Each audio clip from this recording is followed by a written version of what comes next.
Welcome to market investment. मैं हूं राहुल गुप्ता। स्वागत करूंगा आप सभी का हमारे चैनल मार्केट इन्वेस्टमेंट में। दोस्तों, आज हम बात करने वाले हैं गोल्ड के बारे में और आज हम बात करेंगे सिल्वर के बारे में। दोनों ही कीमती धातुओं के अंदर एक हमें गिरावट का दौर देखने को मिल रहा है। गिरावट का दौर कोई खास तो नहीं, लेकिन हम चांदी की अगर बात करें तो चांदी 1,15,000 रुपए के लाइफ टाइम हाई स्तर से गिरकर अभी 1,11,000 रुपए तक आ चुकी थी और अभी भी 1,11,000 से 1,12,000 के बीच में सस्टेन करती हुई दिख रही है। वही बात करें गोल्ड की, तो गोल्ड भी बार बार एक बड़ी गिरावट की ओर जा रहा है। बार बार 97,000 के सपोर्ट से ये वापस लौट रहा है। तो भाई क्यों गिरावट आ रही है? एंड कल के ट्रेडिंग सेशन के दौरान हमने देखा कि भाई सीपीआई डेटा आया परसों के दिन एंड पीपीआई डेटा आया कल। उसके बाद भी गोल्ड के अंदर दबाव रहा। तो डेटा में कैसा क्या डेटा आया है जो गोल्ड के लिए नेगेटिव साबित हो रहा है। और दोस्तों, कल के ट्रेडिंग सेशन के दौरान हमने देखा कि एकदम से गोल्ड के अंदर एक स्पाइक आई थी लगभग 1,000 अंकों की। 1,000 अंकों की एक साथ एक बड़ी तेजी हमें देखने को मिली थी और डॉलर फॉर्म के अंदर भी लगभग $50 की एक बड़ी तेजी हमें गोल्ड के अंदर देखने को मिली थी। तो भाई मार्केट के अंदर इतने ज्यादा अप डाउन क्यों हो रहे हैं, इसकी क्या न्यूज है, इसके बारे में आज हम बात करने वाले हैं। तो दोस्तों, आज का जो हमारा टॉपिक है गोल्ड और सिल्वर का, उसको शुरू करने के पहले मैं आपको बताना चाहता हूं कि गोल्ड, सिल्वर या अदर कमोडिटी से रिलेटेड कोई भी लेटेस्ट न्यूज होती है, कोई भी लेटेस्ट अपडेट होता है या कोई भी डेटा आने वाला होता है, उसके बारे में डेली बेसिस पर मैं यहाँ पर एक वीडियो बनाकर अपलोड करता हूँ। अगर आप भी डेली बेसिस पर गोल्ड, सिल्वर या अदर कमोडिटी से रिलेटेड सारी लेटेस्ट न्यूज जल्दी से जल्दी पाना चाहते हैं तो सबसे पहले मेरे इस चैनल को सब्सक्राइब कर लीजिए। चलिए दोस्तों, फिर शुरू करते हैं आज का जो हमारा मेन टॉपिक है गोल्ड और सिल्वर। देखिए दोस्तों, आगे की चाल जानने के पहले हमें पहले ये जानना पड़ेगा कि अभी तक इतनी ज्यादा गिरावट क्यों आ रही है।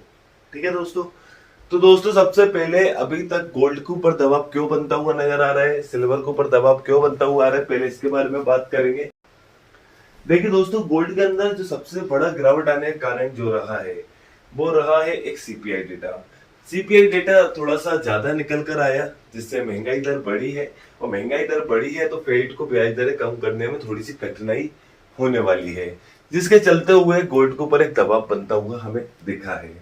और दोस्तों, अगर बात करें टैरिफ को लेकर भी अभी इतनी ज्यादा एक अनसर्टेनिटी का जो माहौल था उसके अंदर हमें कमी आती हुई दिख रही है, क्योंकि अमेरिकी राष्ट्रपति डोनाल्ड ट्रंप जी ने यूरोपीय संघ और मेक्सिको के ऊपर टैरिफ लगाने के बाद उन्होंने क्लियर शब्दों में कहा है कि हम सारी कंट्रीज के साथ व्यापार समझौते करना चाहते हैं और सबके लिए हमारे दरवाजे खुले हैं, हम सबसे बातचीत करने के लिए तैयार हैं।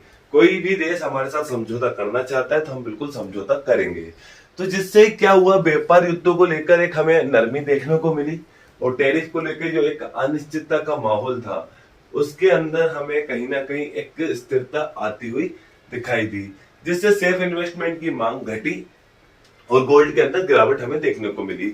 तो गोल्ड के अंदर दबाव सिर्फ इसलिए देखने को मिल रहा है कि भाई एक तो फेड के द्वारा ब्याज दर कम करने की एक उम्मीद थी, वो थोड़ी सी कम होती हुई नजर आ रही है। टैरिफ की एक अस्थिरता थी, वो कम होती हुई नजर आ रही है, जिसके चलते हुए सेफ इन्वेस्टमेंट के ऊपर दबाव बना है। वही बात करें चांदी की, तो चांदी के ऊपर भी यही है। देखिए, कहीं ना कहीं है तो बुलियन, है तो सेफ इन्वेस्टमेंट। चांदी भी एक औद्योगिक धातु भी है, बट इसका 50% यूज अगर हम मान के चले तो एक इन्वेस्टमेंट में किया जाता है और गोल्ड का अनुसरण चांदी कहीं ना कहीं करती है। तो गोल्ड के ऊपर दबाव है, वहीं चांदी के ऊपर हमें दबाव देखने को मिल रहा है। फेड के द्वारा ब्याज दर कटौती की एक उम्मीद कम हुई जिससे एक दबाव देखने को मिला। एक टैरिफ को लेके एक नरमी देखने को मिल रही है, उससे दबाव बना और 1,15,000 रुपए का एक ऐतिहासिक तेजी, एक लाइफ टाइम हाई स्तर भारतीय बाजारों के अंदर। वहां से एक प्रॉफिट बुकिंग, एक छोटा मोटा करेक्शन ही है। अब ये मान के चलिए, जैसे कि हमने लास्ट वीडियो के अंदर बात की थी कि भाई 1,11,000 रुपए तक चांदी आ सकती है, जैसा कि हम देख रहे हैं कि 1,11,000 रुपए तक ये करेक्ट होकर आ भी चुकी है। तो कहीं ना कहीं इसके अंदर एक करेक्शन आना था, एक करेक्शन हमने देखा। एक सेफ इन्वेस्टमेंट के रूप में दबाव देखा, फेड की ब्याज दर के रूप में हमने एक दबाव देखा, तो ये कुछ नेगेटिव चीजें हैं। देखिए दोस्तों, अब मैं बात करता हूँ भाई, कल इतनी बड़ी स्पाइक क्यों निकल कर रही गोल्ड के अंदर, लगा एक मतलब कुछ ही मिनट के अंदर 1000 अंकों की तेजी। देखिए दोस्तों, अमेरिकी राष्ट्रपति ने अपनी मतलब सांसदों से बात करते टाइम उन्होंने ये बोला कि फेड अध्यक्ष जेरोम पावेल को हटाना, मतलब जेरोम पावेल को हटाना चाहिए कि नहीं हटाना चाहिए। उन्होंने क्लियर किया, अगर किसी भी तरह के फ्रॉड केस में अगर जेरोम पावेल जी का हाथ आता है, चेहरा सामने निकल कर आता है, तो उनको बिल्कुल हटाया जाएगा। तो उन्होंने सीधे ट्रंप साहब ने सीधा निशाना फेड अध्यक्ष के ऊपर साधा, जिससे एक अनिश्चितता का माहौल पैदा हुआ। और जैसा कि आप जानते हैं कि भाई डोनाल्ड ट्रंप जो फेड अध्यक्ष के पीछे हाथ धोकर पड़े हैं, उसका कारण है ब्याज दरें। मतलब ट्रंप साहब लगातार कह रहे हैं कि ब्याज दरों के अंदर कटौती करो, और पावेल साहब कटौती नहीं कर रहे हैं, जिससे ट्रंप साहब काफी ज्यादा नाराज हैं जेरोम पावेल जी से, फेड अध्यक्ष से, जिसके चलते हुए वो लगातार उन्हें बार बार हटाने की बात कर चुके हैं। उन्होंने कहा कि जल्द से जल्द ब्याज दरों के अंदर कटौती होना चाहिए। तो कल यही हुआ कि फेड अध्यक्ष को हटाने की बात हुई, जिससे अब देखिए सीधी सी बात है कि भाई जो भी नया फेड अध्यक्ष बनता, मतलब एक तरीके से अगर हम एक एग्जाम्पल वाली बात करें कि भाई जेरोम पावेल जी को पद से हटाया गया, दूसरे को बनाया गया, तो भाई उससे क्या होगा, ब्याज दर के अंदर कटौती में जो अटकलें आ रही है वो कम होंगी, ब्याज दर की कटौती जल्दी भी हो सकती है। तो फेड अध्यक्ष को हटाने के एक प्रस्ताव की बात हो रही थी, जिससे एकदम से गोल्ड के अंदर हमें एक स्पाइक देखने को मिली। कल शाम को 1000 अंकों की एक साथ तेजी देखने को मिली, लेकिन बाद में ट्रंप साहब ने क्लियर करा कि फेड अध्यक्ष को हटाना बिल्कुल असंभव वाली बात है। अगर वो किसी धोखाधड़ी या किसी फ्रॉड के केस में अगर उनका चेहरा होता है या उनका हाथ होता है, तो हम उन्हें हटा सकते हैं, अदरवाइज उन्हें नहीं हटा सकते। तो उन्होंने पहले ये क्लियर किया, उसके बाद ही मार्केट के अंदर एक शांति का माहौल हमें देखने को मिला। जो गोल्ड एकदम से बढ़े जा रहा था वो कहीं ना कहीं ठहरा और वापस नीचे की तरफ आया, और ऑलरेडी गोल्ड दबाव में चल ही रहा है, तो वो वापस नीचे की तरफ उसको आना ही था। देखिए दोस्तों, अब कुल मिलाकर ये है $3300 का जो सपोर्ट है, 3295 या $3305 का जो सपोर्ट है, वो फिलहाल गोल्ड को काफी ज्यादा बचा रहा है। बार बार हम देख रहे हैं कि भाई मतलब 3315 से गोल्ड पलट कर आ रहा है, लेकिन 3305 और $3295 का अगर गोल्ड सपोर्ट तोड़ता है, तो गोल्ड $3245 तक भी आ सकता है भारतीय बाजारों के अंदर। ये आपको 94-95,000 के स्तर के आसपास भी आता हुआ दिखाई दे सकता है, क्योंकि इसके ऊपर दबाव काफी ज्यादा है। वहीं चांदी भी 1,08,000 रुपए तक आ सकती है। एक इसकी संभावना जताई जा रही है कि अगर किसी भी तरीके से कोई और नेगेटिव न्यूज आती है, टैरिफ को लेकर नरमी आती है, मार्केट मतलब सेफ इन्वेस्टमेंट के रूप में गोल्ड सिल्वर को ना पसंद करेगा, तो आपको इतनी बड़ी गिरावट देखने को मिल सकती है।